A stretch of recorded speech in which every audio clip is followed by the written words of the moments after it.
आज हम electro homeopathic प्रेमियों के लिए आज का दिन 11 जनवरी पावनतम दिन है। आज ही के दिन इलेक्ट्रो होम्योपैथी के जनक काउंट सीजर मैटी का जन्म इटली में हुआ था। आज पूरा विश्व इलेक्ट्रो होम्योपैथी के जनक मैटी साहब का जन्मदिन 215वां जन्मदिन धूमधाम से मना रहा है। इस अवसर पर मैं सभी इलेक्ट्रो होम्योपैथिक प्रेमियों की ओर से मैटी साहब को कोटि कोटि नमन करता हूँ।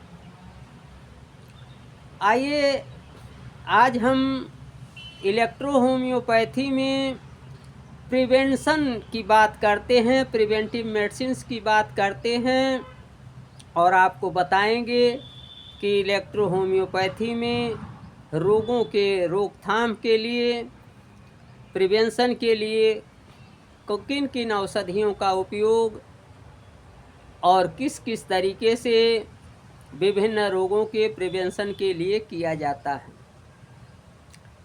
S1 जो है स्क्रोफोलोसोज नंबर 1, ये smallpox, chickenpox, measles and all eruptive fevers, यानी सारे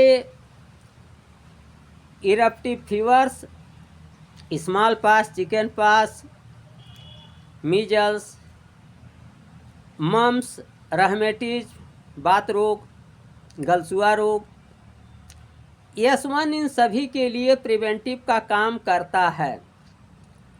तो ये S1 जो है इलेक्ट्रो होम्योपैथिक जो दवा S1 है, ये smallpox, chickenpox, measles और सभी इरप्टिव फीवर्स के लिए, मम्स के लिए, रहमेटिज्म के लिए, बात रोगों के लिए यह प्रिवेंटिव का काम करता है।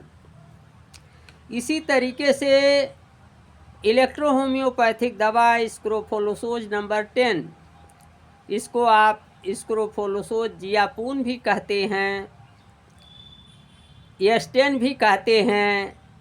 ये S10 जो है सभी एपिडेमिक जैसे इन्फ्लुएंजा हुआ, कॉलेरा हुआ, प्लेग हुआ, मलेरिया हुआ, टाइफाइड हुआ, डेंगू हुआ, कोविड हुआ और अब नया नया वायरस जो धमक दे रहा है HMPV, इन सभी के लिए जितने एपिडेमिक हैं सबके लिए S10 जो है स्क्रोफोलोसोज जियापून जो है वो प्रिवेंटिव मेडिसिन है।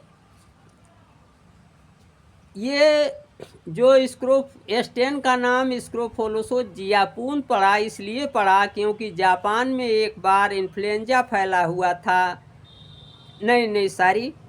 जापान में एक बार कॉलेरा फैला हुआ था और इस S10 ने वहाँ बहुत से रोगियों की जान बचाई थी। इसी नाते इसका नाम स्क्रोफोलोसोज जियापून पड़ गया।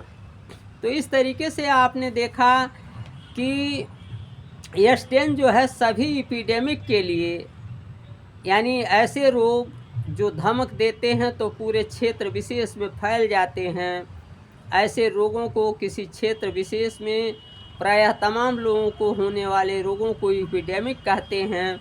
तो ये S10 जो है सारे एपिडेमिक का, चाहे वो कोविड हो और एक नया वायरस जो आ रहा है HMPV, सबके लिए S10 इलेक्ट्रो होम्योपैथिक दवा S10 यह प्रिवेंटिव मेडिसिन है। इसी तरीके से इलेक्ट्रो होम्योपैथिक दवा A3 और P3 ये हुपिंग कफ, कुकुर खांसी के लिए प्रिवेंटिव मेडिसिन है। इलेक्ट्रो होम्योपैथिक दवा बेंड्रियो, बेन1 ये सभी लैंगिक बीमारियों के लिए, विनरल डिजीजेस के लिए और विशेष रूप से सिफिलिस के लिए यह जो है प्रिवेंटिव मेडिसिन है। यदि हम S1 की 5 गोली सुबह और S1 की 5 गोली शाम और S10 की 5 गोली भोजन के समय रोज़ लेते रहें तो यह सभी रोगों के लिए प्रिवेंटिव का कार्य करता है। तो इस तरीके से अगर S1 सुबह शाम 5-5 गोली और S10 भोजन के साथ 5-5 गोली दिया जाए तो ये सभी रोगों के लिए प्रिवेंटिव मेडिसिन का कार्य करती है। इसी तरीके से S1 और S10 का अगर लाइटर डाइल्यूशन फ्रीक्वेंटली लिया जाए, बार बार लिया जाए, दिन भर में कई बार लिया जाए तो यह भी सभी रोगों के लिए प्रिवेंटिव दवा का काम करती है और सेम इफ़ेक्ट इसका समान प्रभाव होता है। तो इस तरीके से आपने देखा कि इलेक्ट्रो होम्योपैथी में S1, S10, A3, P3 और BEN1 ये प्रिवेंटिव मेडिसिन्स हैं, ये प्रोफाइलेटिक्स हैं जो विभिन्न रोगों से बचाव में कारगर हैं। तो आज मैंने आपको इलेक्ट्रो होम्योपैथी में प्रिवेंटिव मेडिसिन्स के बारे में विस्तार से जानकारी दिया, कैसे आप इसे लें और कौन दवा किस रोग की प्रिवेंटिव है, इन सारी बातों की मैं चर्चा किया।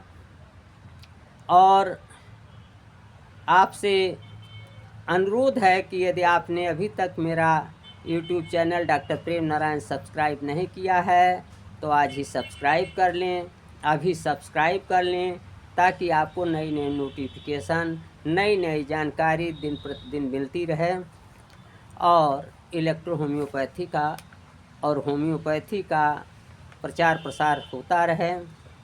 आज बस इतना ही। अब अगले वीडियो में फिर मिलेंगे। नमस्कार, मैं डॉक्टर प्रेम नारायण।